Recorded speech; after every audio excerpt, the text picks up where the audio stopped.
Siapa raja yang mampu mengalahkan musuh terbesar, tak terkalahkan, menjelajah dunia, dan membangun tembok raksasa yang tak tertembus? Dialah Raja Zulkarnain, rajanya para raja. Kisah Dzulkarnain, raja yang saleh dan bijaksana. Dalam Al-Quran, terdapat kisah tentang seorang raja yang saleh dan bijaksana, yaitu Dzulkarnain. Ia diceritakan sebagai sosok pengembara yang kuat, bijaksana, dan selalu menyeru kepada kebaikan. Kisah Dzulkarnain ini dapat ditemukan dalam surah Al-Kahfi ayat 83-101. Asbabun nuzul ayat ini berkenaan dengan pertanyaan dari pendeta Yahudi kepada Nabi Muhammad. Mereka bersekutu dengan orang Quraisy untuk menguji kenabian Rasulullah. Mereka mengajukan pertanyaan perihal para pemuda yang hilang, roh, dan seorang pengembara yang telah menjelajahi wilayah timur dan barat. Semua pertanyaan itu dijawab oleh Allah melalui firman-Nya, dan ayat ini pun turun untuk menjawab pertanyaan mereka mengenai sosok pengembara itu yang disebut Dzulkarnain. Al-Quran tidak memberikan secara detail identitas Dzulkarnain tersebut serta lokasi tinggalnya. Penjelasan dari para ulama tafsir pun berbeda-beda. Kebanyakan ulama berpendapat bahwa Dzulkarnain adalah seorang raja karena merujuk pada hadis yang bersumber dari Ibnu Ishaq. Beberapa pendapat terdahulu mengatakan bahwa Dzulkarnain ini adalah Iskandar Al-Makduni, yaitu Alexander dari Makedonia. Ada juga yang berpendapat bahwa ia adalah raja dari Himyar karena penyebutan nama depan Zu. Namun dua pendapat pertama banyak dikritik dan tertolak karena bersanad lemah. Pendapat terakhir yang kuat mengatakan bahwa Dzulkarnain adalah raja dari Persia yang bernama Quraisy. Menurut Ibnu Katsir, Dzulkarnain adalah seorang raja yang adil dan bijaksana yang telah menjelajahi bumi bagian timur dan barat. Ia adalah seorang mukmin penyebar agama Allah, mempunyai banyak keajaiban atas kuasa Allah. Ia mengajak penduduk negeri-negeri yang ditaklukkannya untuk beriman kepada Allah. Suatu ketika dalam perjalanannya ia sampai di belahan bumi bagian barat dan ia mendapati suatu kaum. Lalu Allah pun mengilhami Dzulkarnain apakah akan menghukum mereka siksaan atau berbuat baik. Karena Dzulkarnain diberikan Allah ketajaman siasah syariah, ia pun membuat dua keputusan pada kaum tersebut. Pada kaum yang berbuat kerusakan akan dihukum dan dikembalikan kepada Tuhannya, di mana mereka akan diazab dengan sangat pedih. Adapun yang beriman dan beramal saleh, ia akan mendapatkan balasan yang baik, dan mereka akan mendapatkan kemudahan-kemudahan. Cerita ini ada dalam surah Al-Kahfi ayat 85-88 yang menunjukkan kebijaksanaan Dzulkarnain dalam membuat keputusan sesuai syara, serta ketakwaannya dalam menjalankan perintah Allah. Dzulkarnain kemudian melanjutkan perjalanan di bagian bumi lain yang dalam Al-Quran disebut Baina al-Saddain, suatu wilayah di antara dua gunung yang sama tingginya. Di sana ia bertemu suatu kaum yang hidup ketakutan karena terancam suatu kelompok yang bernama Yajuj dan Majuj seperti yang diterangkan dalam Al-Quran, surah Al-Kahfi ayat 94. Menurut Al-Alusi, Yajuj dan Majuj adalah orang-orang yang membuat kerusakan di muka bumi, negeri kami, dengan membunuh dan merampas makanan apapun yang ada di muka bumi.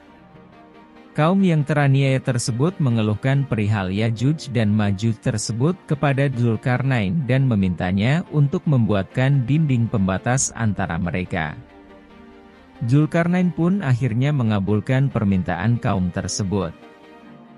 Hal ini semata-mata karena sifat luhurnya yang ingin memperbaiki kerusakan di muka bumi, dan sebagai bentuk rasa syukur kepada Allah atas kekuasaan yang diberikan kepadanya seperti yang telah diabadikan Allah dalam surah Al-Kahfi ayat 95-97.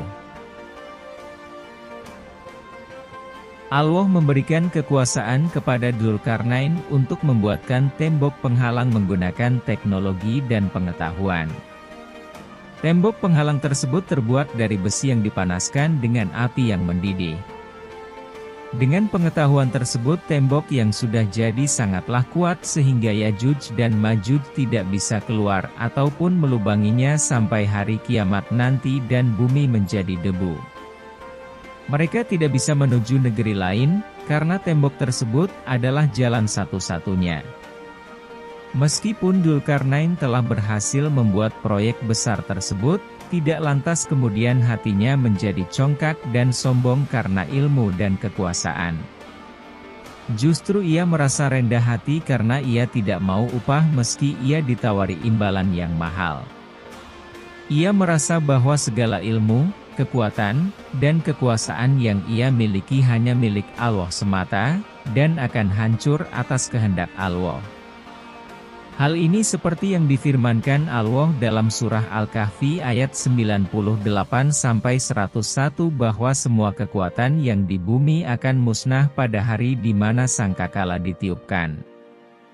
Dzulkarnain juga telah membangun dinding besar di antara dua gunung.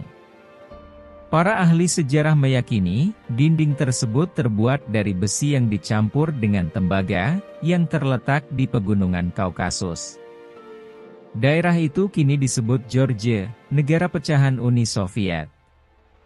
Secara topografis, deretan pegunungan Kaukasus itu memang terlihat memanjang dari Laut Hitam sampai ke Laut Kaspia sepanjang 1.200 km tanpa celah. Kecuali pada bagian kecil sempit yang disebut celah Darial sepanjang 100 meter. Pada bagian celah itulah Dzulkarnain membangun tembok penghalang dari Yajuj dan Majuj. Kisah ketokohan Iskandar Dzulkarnain ini juga tertulis dalam catatan sejarah orang-orang Barat. Dalam catatan tersebut diceritakan bagaimana ia berjaya meluaskan daerah taklukannya dalam masa yang sangat singkat.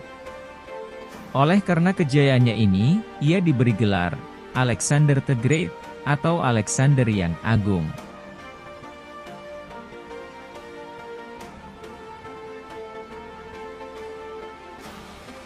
Namun cerita dari orang-orang Barat tersebut sangat bertentangan dengan yang disebutkan dalam Al-Quran.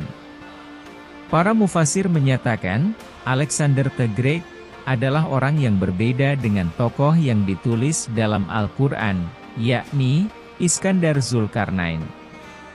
Alexander the Great itu dalam sejarahnya tidak diberitakan pernah membangun sebuah dinding besar berteknologi tinggi untuk ukuran saat itu, yang terbuat dari besi dicampur tembaga. Bahkan, ia adalah seorang musyrik. Sejarah tidak mencatatnya sebagai seorang raja muslim yang taat kepada agama tauhid. Sejarawan muslim yang juga ahli tafsir, bernama Ibnu Katsir, dalam kitabnya Al-Bidayah wan Nihayah menjelaskan, meski punya nama yang sama dan plot cerita yang sama, yaitu kekuasaannya membentang dari barat sampai ke timur, keduanya adalah sosok yang berbeda. Antara mereka terbentang jarak dan waktu sampai 2000 tahun. Hanya mereka yang tidak mengerti sejarah yang bisa terkecoh oleh identitas kedua orang itu. Ibnu Katsir lebih jauh menjelaskan, Dzulkarnain adalah nama gelar atau julukan seorang panglima penakluk sekaligus Raja Saleh. Karena kesalehannya ia selalu mengajak manusia untuk menyembah Allah. Di samping kedua kitab tersebut, Mufasir Muslim Ibnu Jarir At-Tabari juga mengisahkannya dalam kitab Tafsir At-Tabari. Dikatakan, Iskandar Dzulkarnain adalah seorang laki-laki yang berasal dari Romawi, ia anak tunggal seorang yang paling miskin di antara penduduk kota. Namun dalam pergaulan sehari-hari, ia hidup dalam lingkungan kerajaan, bergaul dengan para perwira dan berkawan dengan wanita-wanita yang baik dan berbudi serta berakhlak mulia. Imam Al-Qurtubi dalam kitab tafsir Al-Qur'annya yang populer, Tafsir Al-Qurtubi, menceritakan, sejak masih kecil dan masa pertumbuhannya Iskandar berakhlak mulia. Melakukan hal-hal yang baik sehingga terangkat nama baiknya. Ia juga menjadi mulia di kalangan kaumnya, sehingga Allah berkenan memberinya kewibawaan. Masa remaja Raja Zulkarnain. Setelah mencapai usia akil balik, Iskandar menjadi seorang hamba yang saleh, sehingga Allah berfirman, "Wahai Zulkarnain, sesungguhnya aku mengutusmu kepada umat-umat di bumi." Mereka adalah umat yang berbeda-beda bahasanya dan mereka adalah umat yang berada di segala penjuru bumi. Mereka terbagi dalam beberapa golongan. Mendapat amanat tersebut, Zulkarnain lalu berkata, "Wahai Tuhanku, Engkau telah menugasiku melakukan suatu hal yang aku tidak kuasa melakukannya kecuali Engkau sendiri, maka beritahukan kepadaku tentang umat-umat itu, dengan kekuatan apa aku bisa melawan mereka? Dengan kesabaran apa aku bisa menahan mereka? Dan dengan bahasa apa aku harus bicara dengan mereka? Bagaimana pula aku bisa memahami bahasa mereka sedangkan aku tidak mempunyai kemampuan?" Kemudian Allah berfirman, "Aku membebanimu sesuatu yang kamu mampu melakukannya, aku akan melapangkan pendengaran dan dadamu hingga kamu bisa mendengar dan memperhatikan segala sesuatu. Memudahkan pemahamanmu sehingga kamu bisa memahami segala sesuatu, memudahkan lidahmu, hingga kamu bisa berbicara tentang sesuatu, membukakan penglihatanmu, sehingga kamu bisa melihat segala sesuatu, melipat gandakan kekuatanmu hingga tak terkalahkan oleh sesuatu apapun, menyingsingkan lenganmu, hingga tidak ada sesuatu pun yang berani menyerangmu, menguatkan hatimu, hingga kamu tidak takut pada apapun, menguatkan kedua tanganmu hingga kamu bisa menguasai segala sesuatu, menguatkan pijakanmu hingga kamu bisa mengatasi segala sesuatu, memberimu kemuliaan hingga tidak ada apapun yang menakutimu, menundukkan untukmu cahaya dan kegelapan dan menjadikan salah satu tentaramu. Cahaya itu akan menjadi petunjuk di depanmu, dan kegelapan itu akan berkeliling di belakangmu." Sejak kecil, Iskandar sudah tidak senang melihat peperangan antara timur, yaitu kerajaan Persia, dan barat, kerajaan Romawi. Perang itu tak ada hentinya dari tahun ke tahun, malah dari abad ke abad. Ribuan manusia tewas, kerugian harta benda tak terhitung lagi jumlahnya, apalagi kerusakan lingkungan hidup, merugikan manusia itu sendiri. Untuk menghentikan permusuhan antara timur dan barat, Iskandar bercita-cita mendirikan sebuah kerajaan yang dapat menyatukan wilayah timur dan barat. Iskandar pun tumbuh menjadi manusia dewasa yang saleh, berakhlak dan berbudi tinggi. Atas segala kesalehannya itu, Allah mengaruniakan kepadanya segala kelebihan yang dimiliki oleh seorang pemimpin, lalu Allah memerintahkan untuk menyeru manusia kepada agama Muslim. Mula-mula dengan tentaranya yang lengkap dan kuat, dia menuju ke barat wilayah Maroko, tempat terbenamnya matahari. Dilihatnya matahari itu terbenam di mata air yang berlumpur, Lautan Atlantik sekarang ini. Di situ ia bertemu dengan bangsa yang senantiasa berbuat kerusakan dan kejahatan. Bukan saja merusak permukaan bumi dan mengacaukannya, tetapi juga sudah menjadi tabiat mereka suka membunuh orang-orang yang tidak bersalah sekalipun. Bahkan mereka tidak beragama. Sebelum melakukan tindakan, terlebih dahulu Iskandar menadahkan tangannya ke langit, memohon petunjuk kepada Allah, tindakan apa sebaiknya yang harus dilakukan terhadap bangsa yang begitu kejam. Apakah bangsa itu akan digempurnya habis-habisan, atau akan dibiarkan begitu saja? Allah lalu memberinya dua pilihan, digempur habis-habisan sebagai balasan atas kekejaman mereka, atau diajar dan didik agar mereka kembali kepada kebenaran dan menyembah Allah serta meninggalkan segala kejahatan. Iskandar Zulkarnain memutuskan menggempur mereka yang durhaka dan jahat, sedangkan orang yang baik akan dilindungi. Sebelumnya ia berkata kepada bangsa tersebut, "Siapa yang aniaya, akan kami siksa dan dikembalikan kepada Tuhan, agar Tuhan memberikan siksa yang lebih pedih lagi. Adapun orang-orang yang saleh dan baik, akan kami lindungi, dan kepadanya kami hanya akan memerintahkan kewajiban-kewajiban yang ringan. Kemudian tentaranya bergerak menewaskan setiap orang yang kejam, melindungi setiap orang yang baik. Akhirnya negeri itu dapat diamankan dan ditenteramkan serta diatur sebaik-sebaiknya, penuh dengan kehidupan bahagia dan makmur. Setelah selesai menunaikan kewajiban terhadap bangsa dan negeri itu, Iskandar dengan tentaranya menuju ke arah timur, India. Dilihatnya matahari di atas bangsa yang musyrik, yang menyembah banyak Tuhan, yaitu bangsa Hindustan. Bangsa dan negeri itu pun dapat ditaklukkan, diamankan dan ditenteramkannya, serta diatur sebaik-baiknya sehingga setiap orang dapat merasakan hidup aman, tentram dan bahagia. Bangsa itu juga dapat dikeluarkan dari lembah kesesatan. Selesailah sudah kewajibannya terhadap bangsa dan negeri itu. Ia lalu menuju ke utara, negeri Armenia, melalui Persia dan Azerbaijan. Kemenangan demi kemenangan dicapainya selama dalam perjalanan itu, akhirnya sampailah di suatu tempat. Di sana ia bertemu dengan suatu bangsa yang selalu dalam ketakutan dan kekhawatiran, karena ternyata negeri itu berbatasan dengan bangsa Yajuj dan Majuj yang terkenal kuat dan kejam. Bukan sekali dua kali saja, tetapi seringkali bangsa Yajuj dan Majuj itu datang menyerang mereka, menghancurkan apa saja yang didapatinya dan membunuh siapa saja yang dijumpainya. Kedatangan Iskandar ini, mereka sambut dengan segala kehormatan dan kegembiraan, karena mereka tahu dari kabar yang beredar bahwa Iskandar adalah raja yang kuat dan paling adil di muka bumi ini. Lalu mereka meminta bantuan kepada Iskandar, agar dilindungi dari serangan Yajuj dan Majuj. Mereka memohon supaya antara negeri mereka dan negeri Yajuj dan Majuj dibangun dinding raksasa yang tidak dapat ditembus. Sebagai imbalannya mereka sanggup membayar mahal Iskandar. Mendengar permohonan itu, Iskandar Zulkarnain menjawab, "Saya tidak mengharapkan upah dari kalian, nikmat dan pemberian Tuhanku lebih berharga daripada upah itu. Hanya kepada kalian saya minta kaum pekerja dan alat-alatnya, besi, tembaga, arang batu dan kayu." Setelah semuanya terkumpul, ia mulai bekerja dengan bantuan para pekerja.